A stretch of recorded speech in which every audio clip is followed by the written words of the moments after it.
Hello, everybody. Scott Golden here with the Wrestling Challenge Review Series for the 11th of December, 1994. We are about to close out the year, and obviously, that is, I guess, both good and bad, as there are other projects we can certainly move on to, but at the same time, maybe we won't have the same vigor as the previous ones. Anyway, we move to the British Bulldog and Brooklyn Brawler opening things here.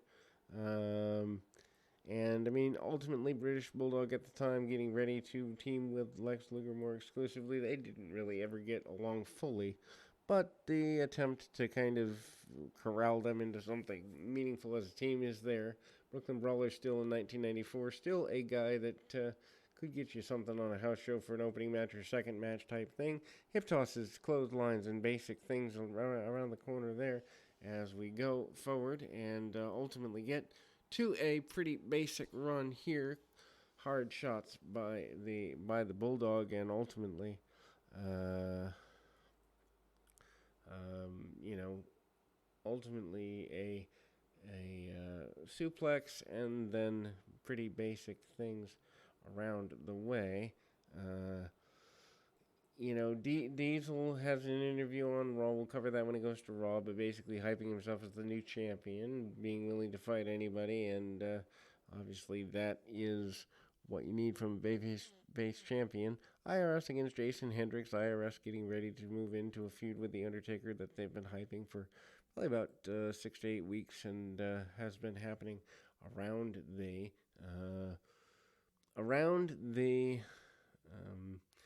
house show circuit. They've begun it, but not exactly the best of situations. Anyway, IRS managing to hit a couple of hard elbow drops after a couple body slams. IRS still managing to pose around.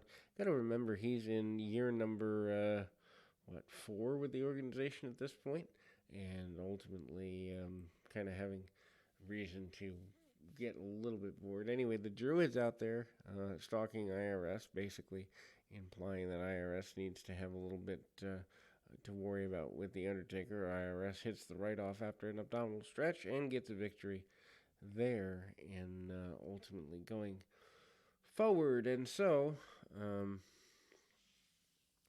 we basically have the Royal Rumble. They're talking about Tag Team Championship, which the Royal Rumble obviously coming up in January. Start plugging it about 2 months before it happens, maybe a little less. But anyway, they're talking about the Tag Team elimination and basically getting ready for new Tag Team Champions due to the vacancy of the Tag Team Championships because of the breakup of the wonder that is Diesel and Shawn Michaels, men on a mission, facing Bam Bam Bigelow and Tatanka.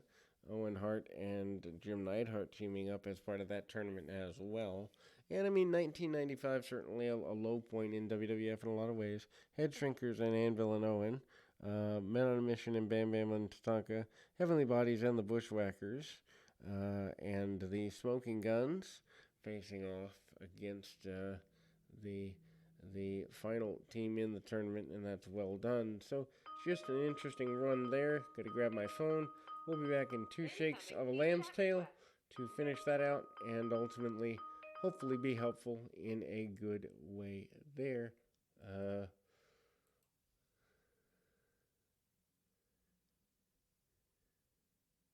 And then we kind of go into the continuation of the development of maybe new tag teams or whatever. Just kind of an interesting run there. As mentioned, I mean, this is the end of the year, so they're not really all that aggressive. Men on a Mission out here next, facing off against 2 enhancement talents. Men on a Mission finally returning as a team after Mo had been gone for several months. Deep arm drag by Mo, and then a leg drop on the arm by Mabel. Basic maneuvers, nothing to write home about, but certainly Mabel and Mo trying to get after it. Big splash in the corner and a really basic series of maneuvers there. And again, Mo and Mabel kind of going at it, and a big splash by Mabel, and with Mo's return, they return to tag team action. Ultimately, we see again another promo for Henry O. Godwinn.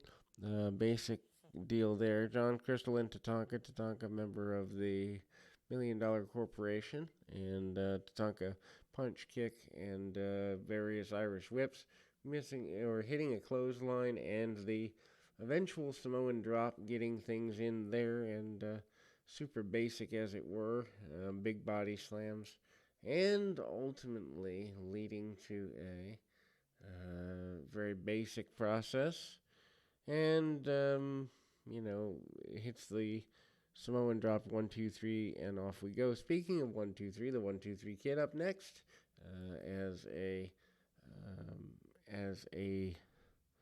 I guess wanton, and ultimately we kind of go with the 1, 2, 3 Kid against Reno Riggins.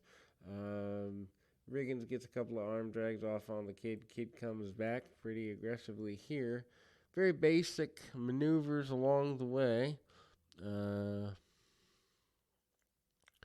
And 1, 2, 3 Kid, of course, Sean Waltman had been around for a while, still trying to find, I guess, a thing to do that isn't just random matches. Punch, kick, and basic stuff by Waltman. Waltman also managing to go for a senton and gets a victory there. Jeff Hardy and King Kong Bundy, never thought you'd hear that match put together, but also there. The head shrinkers are shown eating right guard deodorant, I guess kind of making fun of the Hulk Hogan right guard commercials from 1993, almost a year later. But punch, kick, and Hardy, who probably is 16 years old here, going after King Kong Bundy, doesn't get very far, bumping around for Bundy, and Bundy, of course, a member of the $1 Million Corporation. Bundy also gets a bear hug and a big splash, calling for the 5 count. Bundy not exactly in a position to get ultimately too much out of it. $1 Million Corporation still successful though, and DiBiase, like it or not, is going up in many situations here. We then go to a Jeff Jarrett interview, and they're hyping a Heartbreak Hotel. All arenas tickets available at the box office in the New York, New Jersey area for that, and needless to say, Jeff Jarrett getting ready for the Royal Rumble 95, where he wants to become the Intercontinental Champion, as it were. We'll be back with more right after this.